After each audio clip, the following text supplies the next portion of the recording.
সে তো এক দণ্ড আলোকে স্বস্তিতে থাকতে দেয় না, খালি আলোর চারপাশে ঘুরঘুর ঘুরঘুর, মানে কাজের কথা বলে আর কি।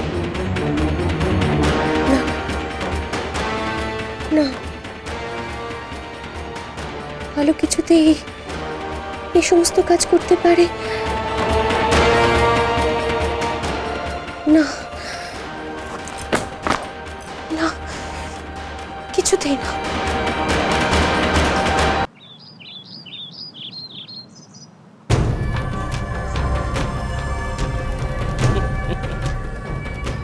কি ভাবছো অংশুমান লাহিড়ী? তুমি মুখ ঢেকে থাকলেই আমি তোমাকে চিনতে পারবো না? এবার দেখো আমি তোমাকে চিনেও কেমন না চেনার ভান করি। তোমার জীবনের চরম সর্বনাশটা নিজের হাতে তোমার কাছে পৌঁছে দিতে হবে না? তার জন্য আমি যা করতে হয় তাই করব।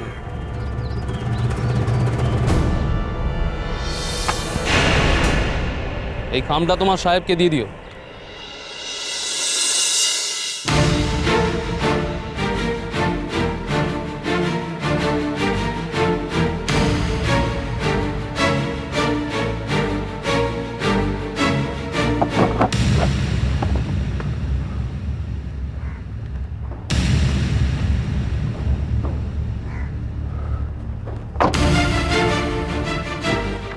বিমান আমায় দেখে ফেললে না তো? না, তাহলে তো একবারের জন্য পরিচয় দিত, কিন্তু খামটা কি আছে? সুজয়কে দিয়ে যেতে বলল, কিন্তু সুজয়কে তো অফিসে দিতে পারতো।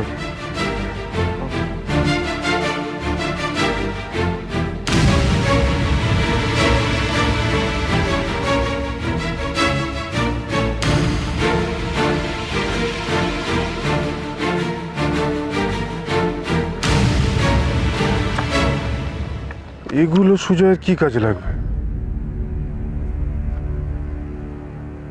বুঝতে পারছি না।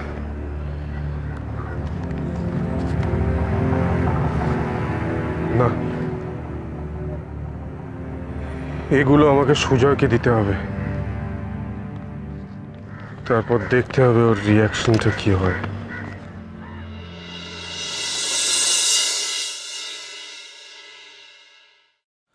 ওহো,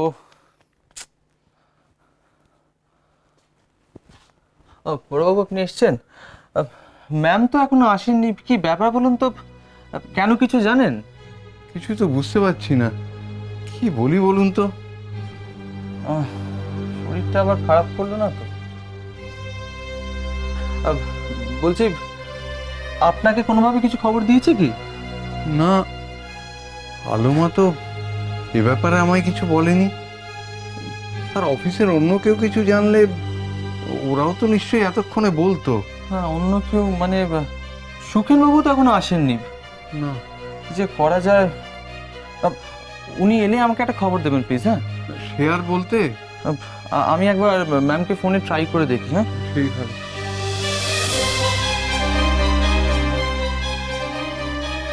উফ, ফোনটাও সুইচ অফ, কি বুঝবো বলুন তো? কি কি করবো এখন?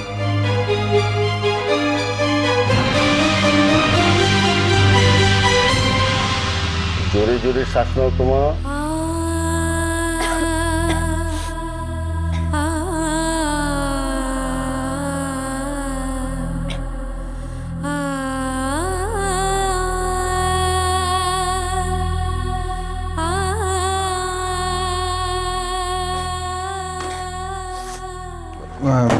কেমন দেখলেন ডাক্তারবাবু? ভালো না, বুকে সর্দি বসেছি। আমি অ্যান্টিবায়োটিক দিয়ে দিচ্ছি, তবে ওকে এখন বেরোতে দেবেন না। না না, ও মা, বিশ্রাম নিলে চলবে না, আমার অফিসে যেতে হবে। তুই এখন একটু শো খোকা, তুই ওনাকে একটু এগিয়ে দে আর ওষুধগুলো একবারে কিনে নিয়ে চলে আয়। আচ্ছা ঠিক আছে, ঠিক আছে। হ্যাঁ,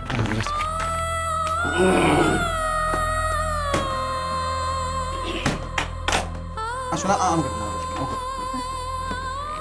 হ্যাঁ, নমস্কার।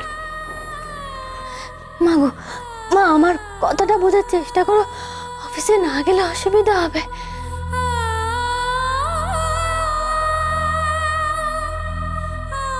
বাড়ির বাইরে পা রাখবে না তুমি। তুই বুঝতে পারছিস না তোর শরীরটা একেবারে ভেঙে পড়ছে? আমি 1000বার বলছি একটু নিজের শরীরের দিকে তাকা, নিজের শরীরের দিকে তাকা। তা তো তাকাবি না, সবসময় অন্যের কথা ভাববি। বলবো আর কাকে? মেয়ে তো সবসময় নিজের মর্জিতেই চলছে। আচ্ছা এখন বগলে হবে আমায়? আমায় দেখছিস আশ্চর্য, সোজা হয়ে বসতে উঠতে পারছিস না, আর তোকে কিনা আমি অফিস যেতে দেব? শোনো আলো, আমি তোমায় পরিষ্কার বলছি, তুমি যদি বাড়ির বাইরে পা রাখো না, তাহলে তুমি আমার মরা মুখ দেখবে।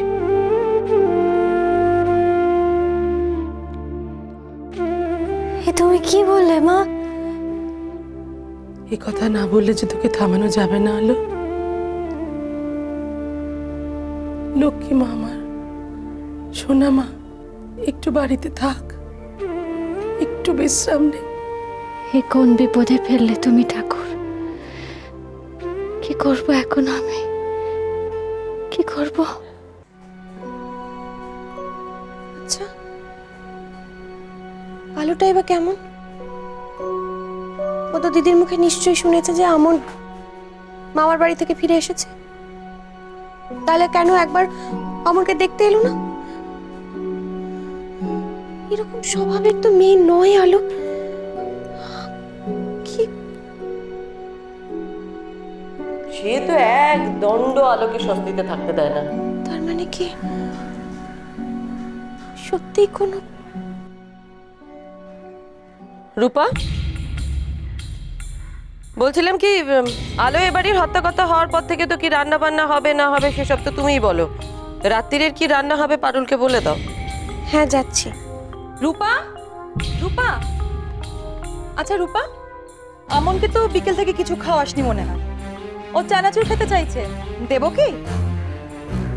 খাওয়াইনি কিছু? কি ব্যাপার বলো তো রূপা? আমি সকাল থেকে দেখছি তুমি কিরকম অন্যমনস্ক হয়ে আছো। এমনকি আমনেরও কোনো খেয়াল রাখছো না তুমি।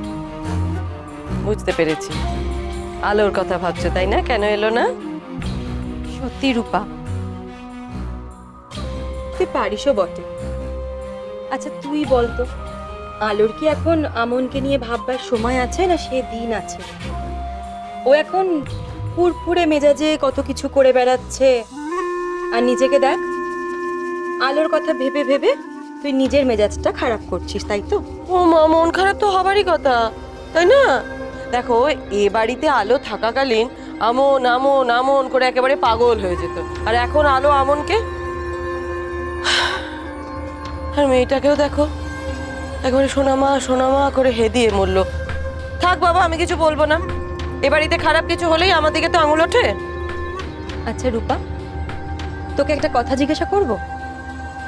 তুই কি একবারও খেয়াল করিসনি অফিস জয়েন করার পর থেকে আলো কিরকম পাল্টে গেছে? সত্যি করে বল, তুই খেয়াল করিসনি? কি পাল্টেছে? ও মা, আলো তো এতদিন শুধু বড়দার কথাই বলতো, তাই না? বড়দা নাকি তার ভগবান, আর সেই ভগবানকেই সে পুজো করে। অথচ ইদানিং দেখ, যতবার আলো এ বাড়িতে এসেছে কবারও বড়দার কথা বলেছে বলতো?